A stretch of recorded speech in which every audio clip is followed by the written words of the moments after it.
Wisdom, the final frontier to true knowledge.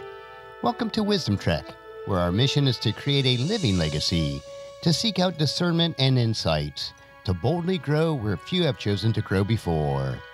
Hello, my friend. I am Guthrie Chamberlain, your captain on our journey to increase wisdom and to create a living legacy.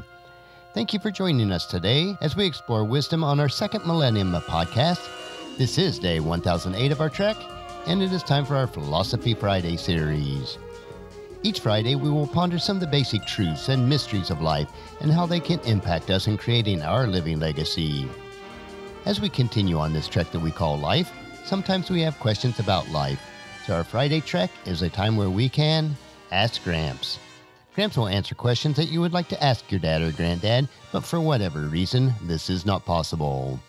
No matter how old we are, I know that all of us would like to go back and have the opportunity to ask Dad or Gramps questions about life in many areas.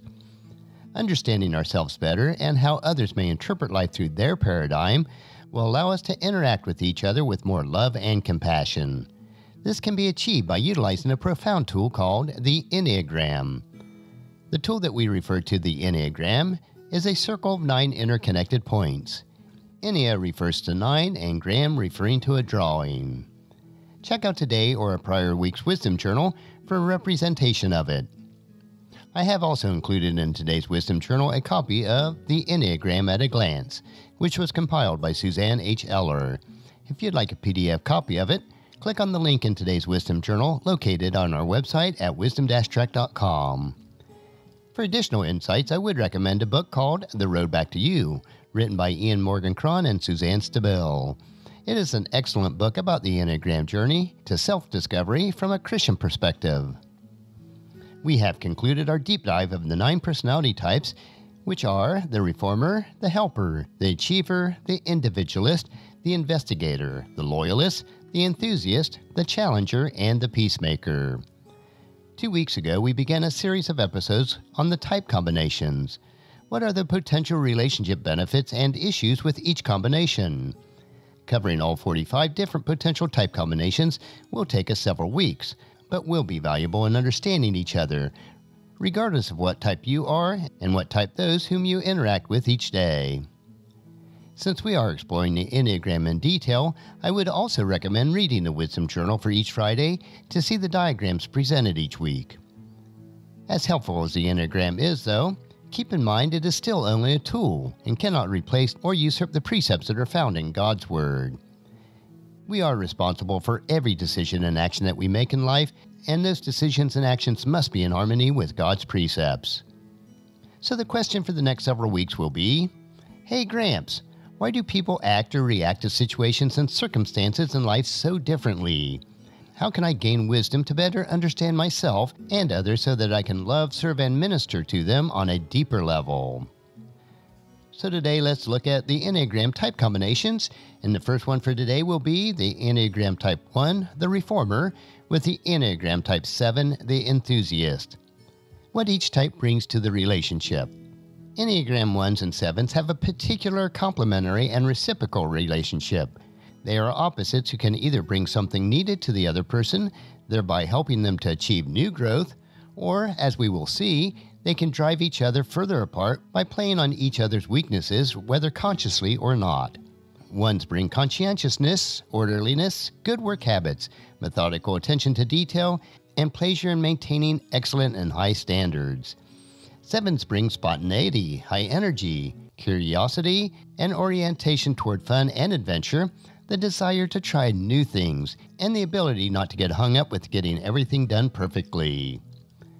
Both types can be initiators and planners, future-oriented and idealistic, although 7s tend to prefer having multiple options and to keep all the plans loose enough so that they can change whenever needed.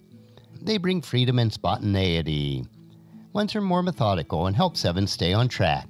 They resist getting distracted by too many options and excel at following through with their plans. 7s offer 1s a sense of excitement and life as a source of pleasure and enjoyment. 1s offer 7 a sense of purpose and idealism and the feeling that life is noble and meaningful. 7s keeps 1's spirits up, refreshing their idealism while preventing the relationship from becoming too heavy. Ones help to steady sevens, keeping them working systematically and consistently toward goals. Sevens appreciate the one's consistency and reliability and are glad to have someone who can attend to the details. These two types are highly supportive of each other as long as their ultimate values are congruent and as long as they are both working for the same fundamental things in life. This tends to be a stimulating relationship for both. They stretch each other and are fascinated and challenged by their differences. But what are some of the potential trouble spots or issues between a Type 1 and a Type 7? As stress increases, ones become increasingly critical, judgmental, inflexible, and insistent that things are done only one way, the right way, their way. They inevitably begin to see sevens as undisciplined and inefficient, self-centered and childish. Ones feel that sevens are scattered and tend to fool around too much, overextending resources and overbooking themselves and promising too much to too many people. Ones often feel that sevens are unfocused and scattered, simply to annoy them and to get back at them passive-aggressively, without seeming to be hostile or petty themselves. On the other hand, sevens tend to see lower-functioning ones as too prissy and perfectionistic, and ultimately as someone who needs to be kicked in the pants to loosen them up a bit. Conflicts between these two types are also often focused on organizational and financial matters. The ones feeling that sevens are profligate and wasteful, while sevens feel that the ones are too tight-fisted and have no vision for pizzazz. Sevens eventually tire of one's continual criticism and dissatisfaction with them. Pursuing other options in a relationship becomes more and more attractive, since sevens deeply resist feeling trapped or being in situations that continually produce unhappiness. Unfortunately, low-functioning ones continually contribute to this. If matters continue to deteriorate, ones will lose respect for sevens who become increasingly pushing and demanding with a callous and vulgar tone. Ones find this extremely embarrassing to be around and can be disillusioned and depressed, withdrawing emotional connection from sevens. Thus, a disdainful contempt for the other can enter into the picture from both sides, making reconciliation even more difficult. Ones will criticize seven for a while and then suddenly give up on them until some event spells a fatal blow in the relationship. Next, let's move on to the Enneagram Type 1, the Reformer, with the Enneagram Type 8, the Challenger. What each brings to the relationship. Enneagrams 1s and 8 bring a common concern for fighting for truth and justice in their world. They both feel, although in different ways and for different reasons, that it is up to them to stand up against whatever they perceive as injustice or falseness. Both can see themselves as gallant crusaders protecting the weak, righting wrongs, and making the world a better place. In a relationship, these two types are both action-oriented, and if their attention and energy is turned toward social causes, in particular, they can have a big effect on their family and their community, perhaps even their country or the world. Both bring a certain nobility of vision and a focused purpose, practicality, and perseverance in supporting whatever they believe is right. Both are willing to sacrifice a great deal to do what they believe needs to be done. For both, fairness is centrally important. Ones bring a sense of absolute or ideal truth and justice, whereas eights bring more of a practical and immediate approach to these concepts. The combination can be very powerful. They accomplish things with clear-cut sense of purpose and personal mission. Both are decisive and direct, although 8 brings a passion and gusto that counterbalances the one's self-restraint and propriety. Ones can find 8s exciting, physical, and earthy, all the things that are restrained in themselves. Thus, there can be a strong attraction from both sides. Further, 8s recognize that ones are as strong-willed and determined as they are. They cannot easily sway or bowl over ones. 8s thus admire the conviction and the attractiveness to the challenge of getting closer to ones.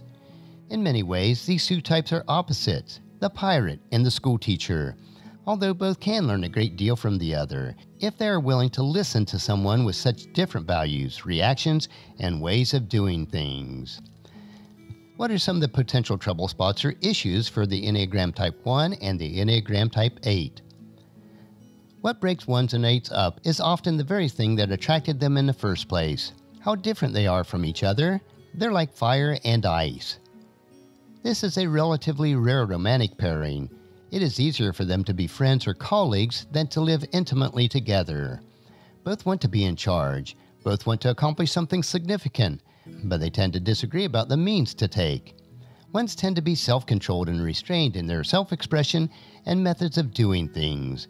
They will deny themselves the pleasure of acting on their real desires and impulses if they are convinced that something they want is not right according to their moral convictions. While they may admire the brashness and roguishness of 8s and their apparent ease of going after what they want, ones ultimately begin to draw the line if they see 8s are going too far in their pursuit of their self-interest.